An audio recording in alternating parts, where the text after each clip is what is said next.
Les policiers ont tapé à la porte, nous demandant de les suivre au poste de police. Et puis là vient la question fatidique. X dit que tu as pris son sexe dans sa bouche. Je me suis effondrée tout de suite en larmes. En fait, ils ont découvert plus de 420 000 vidéos pédopornographiques, dont la plupart où j'étais dessus. En fait, c'était un réseau. Ma mère s'est tournée vers moi, elle m'a regardée, elle m'a dit « De toute façon, t'es qu'une pute et t'as aimé ça ».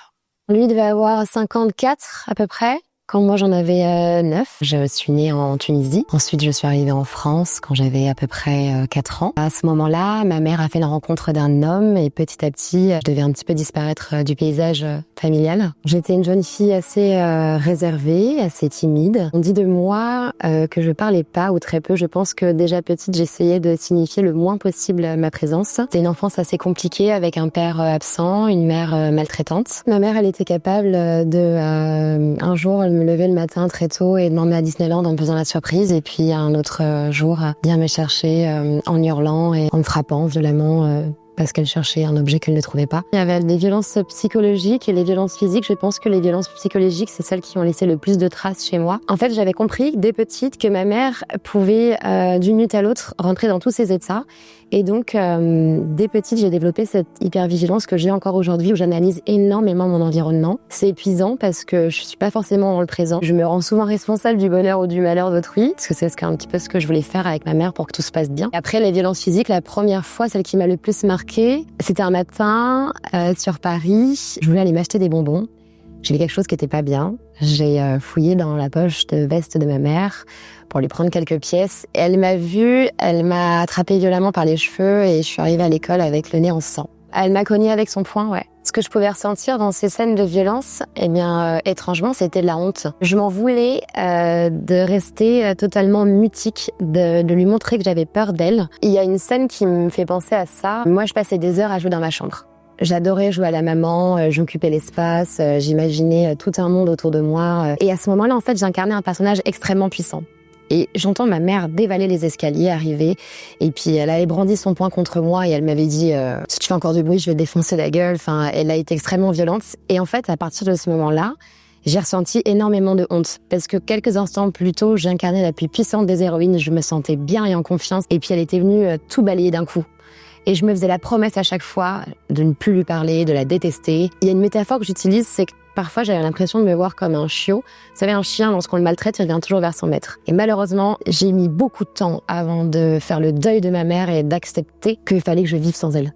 Il y avait aussi la violence des soins. Là où je vivais, c'était assez sale. Je pouvais parfois ne pas me doucher pendant plus d'un mois. Et le problème, c'est que à l'âge où on est jeune fille, les hormones commencent à travailler, on commence à transpirer, on est au collège. Et ça, j'en ai beaucoup souffert de pas avoir la même hygiène que les autres, de sentir que mes vêtements n'étaient pas propres que je sentais. Ma mère avait fait sa vie avec mon ex-beau-père. Ils avaient eu un enfant et donc à ce moment-là, j'étais encore moins la bienvenue. Donc j'étais très souvent isolée dans ma chambre. Et régulièrement, il m'arrivait d'attendre mes repas jusqu'à 22h, le temps que eux aient mangé. Ce que ça a déclenché chez moi, c'est que la tendresse dont j'étais dépourvue, eh bien j'allais la chercher auprès de mes camarades, mais personne n'aime les gens trop collants. Je me rappelle que j'avais une copine dans la résidence, que je voulais jamais rentrer chez moi et à chaque fois j'insistais pour rester avec elle.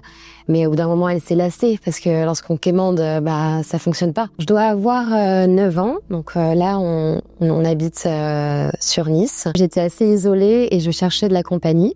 Et un jour, en me baladant dans la résidence, j'ai rencontré une jeune fille blonde. Elle devait avoir 2-3 ans d'écart de plus que moi. J'étais fascinée par sa beauté. Je la trouvais extrêmement soignée. Elle était apprêtée. Je sais pas, il y avait quelque chose en elle qui m'attirait, comme si elle et moi, on avait les mêmes difficultés. On s'est liés d'amitié. Et elle m'a expliqué qu'elle était en garde chez une nounou. Et un jour, elle m'invite à aller chez elle, donc chez cette nounou. Cette nounou, en fait, c'est mon voisin. C'est un homme qui provoque aucune émotion. Donc il ouvre la porte de chez lui. Tout de suite, moi, je suis frappée par la maison qui sent le propre. Donc je lui dis bonjour. Je m'avance dans le salon et Nina quitte la pièce. Je sais plus comment. Ce voisin m'invite à le rejoindre devant la table de cuisine et il regarde quelque chose sur son ordinateur. Il me demande de m'avancer. Alors je m'avance et puis en fait, je me rends compte que sur l'ordinateur, ce sont des images pédopornographiques. Donc moi, je vois ça, je suis choquée. Je ne fais rien et je sens en fait à ce moment-là sa main glisser le long de mon dos. J'ai senti mon sang quitter mon corps, j'étais vide, sans substance et je suis restée complètement bloquée. Je l'ai senti se caresser en même temps qu'il caressait le bas de mon dos et je sais plus comment la scène s'est terminée, ça m'a paru interminable. Et ensuite je suis partie, j'ai regagné ma chambre, Et je me suis dit, mais putain, pourquoi il y a qu'à toi que ça arrive? Et donc, j'ai eu un sentiment de culpabilité, de dégoût. Et puis finalement, si ça m'arrivait, c'est parce que j'avais mérité ou que c'était la suite logique. En tout cas, à ce moment-là, c'était plus facile de penser que c'était de ma faute plutôt que de la tienne. Lui devait avoir 54 à peu près, quand moi j'en avais 9. Après cette séance, je crois que j'ai dû revoir Nina 1 ou 2 semaines après. Et puis un jour, il nous a emmenés au centre commercial. Il nous gâtait beaucoup. En fait, je pense qu'il avait très bien cerné que, autant chez elle que chez moi, l'unité familiale était inexistante. Et moi, j'étais en manque de repères. Ailleurs, c'était pas mieux, c'était pire. Et donc, les rendez-vous ont commencé à continuer. Donc, j'allais régulièrement chez lui avec Nina. Donc, il nous arrivait aussi des scènes que l'on a vécues tous les trois, d'agression. Les se sont répétées, ça a duré 2 ans. Le moment, je pense que le plus terrible, c'est lorsque je suis allée en Norvège. Ma mère a fait une autorisation pour quitter le territoire, pour que j'aille passer Noël en Norvège avec lui. Moi, j'avais envie de fêter Noël. Moi, j'avais envie de vivre ce que je voyais dans les feuilletons aseptisés. J'avais envie de voir des parents me prendre dans leurs bras. J'avais envie de patienter pour recevoir mes cadeaux. Je voulais ressentir cette énergie. Donc, on est allés en Norvège, tous les deux. Je me souviens de la traversée en bateau, où là aussi j'ai dû subir des scènes de violence. Et on est monté dans la chambre. C'était comme une suite pour 2 amants. Donc il y avait une parure de lit léopard avec des pétales de rose dessus. Sauf que moi j'avais 9 ans et que cet homme il en avait 54. Et puis je l'ai regardé et inconsciemment je me suis dit que je devais le remercier parce que c'est ce que fait une femme, parce qu'il m'a fait grandir trop vite et que j'avais l'impression d'être sa femme au final. Il y a eu des rapports buccaux, des rapports, des pénétrations digitales. Et après les viols avec autre chose que sa bouche ou ses doigts sont arrivés plus tard, en Norvège, là aussi. J'avais la conscience de ce qui se passait était grave, mais j'avais pas le choix. Donc en fait, mon corps était devenu une monnaie d'échange, une sorte d'amour conditionnel. C'était terrible parce que j'avais commencé à développer des mécanismes. C'est-à-dire que pour pouvoir arrêter les moments, les scènes, j'avais compris que selon l'intensité de mon souffle, sa jouissance pouvait arriver plus vite. Je savais feinter le désir. J'incarnais la femme qu'il voulait que je sois. Il me montrait des films, il m'a éduquée à ça. Et à chaque fois, j'allais me laver la bouche au savon. Je me dégoûtais. Les scènes qui se passaient étaient souvent filmées. Il avait une emprise sur moi, mais surtout, il connaissait les violences que je subissais au sein de mon foyer. Il savait très bien quelles étaient les relations avec ma mère. Je me rappelle d'une scène dans la voiture où il avait une pulsion et il voulait que je puisse la satisfaire et j'avais refusé. Et il m'a dit, si tu ne le fais pas, je vais le dire à ta mère. Et j'ai eu tellement peur. Et il savait très bien quelle aurait été la réaction de ma mère. Je l'ai supplié à ce moment-là de faire ce qu'il avait envie de me faire. Parce que je préférais subir ces violences que les colères de ma mère. Chez moi, c'était chaotique. Moi, je voulais pas vivre la vie que ma mère me faisait vivre. Moi, je voulais être propre, je voulais avoir une hygiène, je voulais manger à heure fixe, je voulais vivre une vie à peu près normale. Parce qu'il faut savoir que ce voisin avait quand même installé une chambre pour Nina et moi. C'était une chambre qui était propre, avec des draps propres, avec un bureau. Des choses que je n'avais pas, moi. Et en fait, je m'étais dit, écoute, t'as pas le choix. Il va falloir que c'était ça pour avoir ne serait-ce que tes besoins physiologiques. Il faut savoir que pendant ces 2 ans, je n'ai pas parlé. Par contre, j'ai utilisé mon corps comme une arme tournée vers moi. Donc, je me suis mutilée. J'enlevais la peau de la paume de mes mains. Un jour, les policiers ont frappé à la porte de notre domicile. Il faut savoir que personne ne frappait jamais à la porte. Ma mère ne voulait pas que les gens viennent. Chez moi, le bruit devait être inexistant. Le téléphone fixe était coupé. Les clés du courrier étaient cachées comme si on devait vivre dans une bulle, isolée de tout. Les policiers ont tapé à la porte, nous demandant de les suivre au poste de police. Et donc, on est arrivé au poste de police. Il y avait aussi Nina, qui était là avec sa mère, et là, j'ai compris.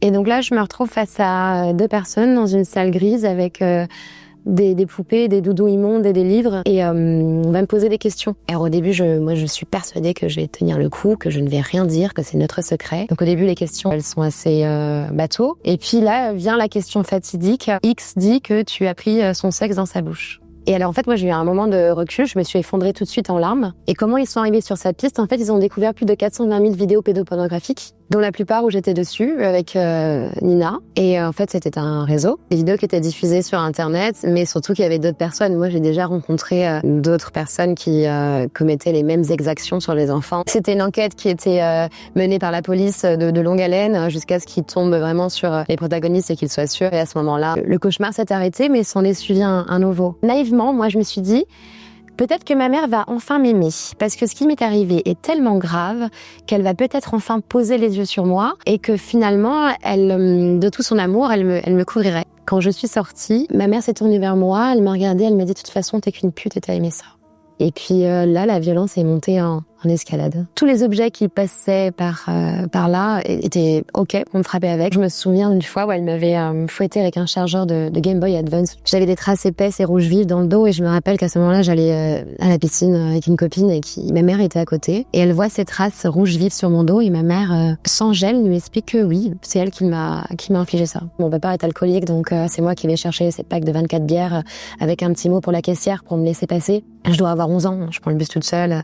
Personne s'en inquiète, je cherchais pack de 24 bières quand c'est pas les plaquettes de shit de ma mère. Et un jour, je perds son porte-monnaie. Elle devient dingue, elle me retrouve en faisant du stop parce qu'elle n'avait pas le permis. Elle me retrouve dans le carrefour, j'étais tétanisée. Et elle prend mon visage, qu'elle colle sur les rayons et elle me fait traîner sur tous les rayons. Et c'est une femme qui appelle les pompiers pour arrêter la scène. Moi, ce qui m'a surtout frappée, c'est que j'avais plus aucune once d'humanité à ses yeux. Il y a eu un procès. Le procès a duré 1 à 2 semaines, c'était assez long. J'étais présente au procès. C'était assez douloureux pour moi parce que j'ai l'impression que les gens aiment les gens beaux.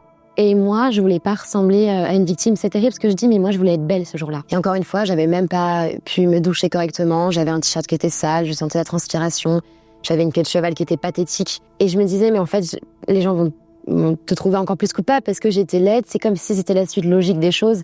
La fille qu'on n'aime pas, celle dont sa mère ne la regarde même pas, incapable de parler, d'être aimée. Je n'occupais pas l'espace. J'étais noire sans être dans le noir. Pendant le procès, cet homme a déclaré que si la police ne l'avait pas retrouvé, nous serions mortes, Nina et moi, parce qu'il était au courant qu'il était allé trop loin. Et donc, ça a été dit. Il a aussi invectivé ma mère, il l'a mis face à ses responsabilités en dénonçant la maltraitance que je vivais. J'aurais aimé qu'on questionne ma mère, qu'on la mette face à ses responsabilités, chose qui n'a jamais été fait. Et donc il a pris finalement 14 ans. Il y a eu une somme aussi des dommages et intérêts, 14 000 €.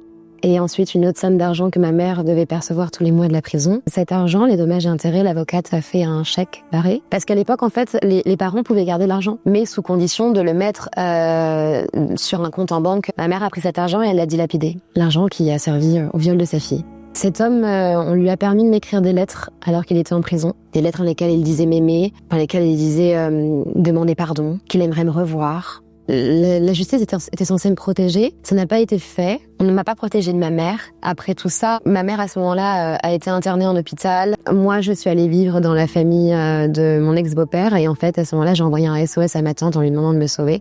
Et elle est venue me chercher. Et donc là, c'est là que ma deuxième vie commence. Je ne repense pas du tout à ce qui m'est arrivé. Ma tante me couvre de tout son amour. Arrivée en master, j'avais créé mon compte Instagram, Plus jamais silencieuse. Et j'avais rencontré une femme à travers les réseaux qui avait écrit un livre avec la maison d'édition avec laquelle je suis, donc City Édition. J'ai ce projet d'écrire le livre et donc elle me donne le contact de l'éditeur.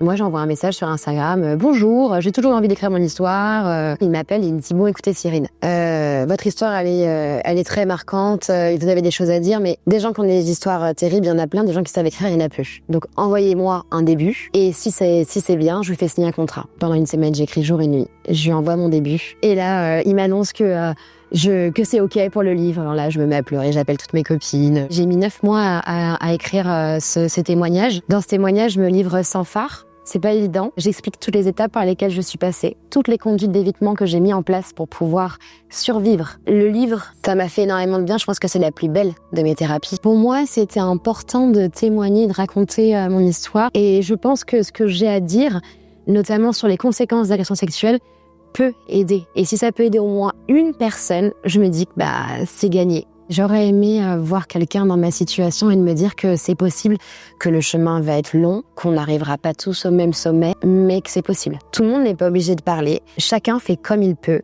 Il y a différents moyens de pouvoir se réapproprier son corps, que ça passe par la thérapie, ça peut être aussi la danse, ça peut être l'art, ça peut être l'écriture. Je pense que ce qui fait le plus de bien à ce moment-là et ce dont on a le plus besoin, c'est de l'amour. Parce que pour moi, l'amour est en chacun de nous et l'amour éveille les gens. Parfois, on a tendance à croire qu'il faut nécessairement être réparé pour rencontrer quelqu'un. Non. Des fois, il y a des rencontres qui nous révèlent à nous. Et l'amour, allez puiser cet amour chez les autres et soyez entourés et surtout déculpabilisez-vous.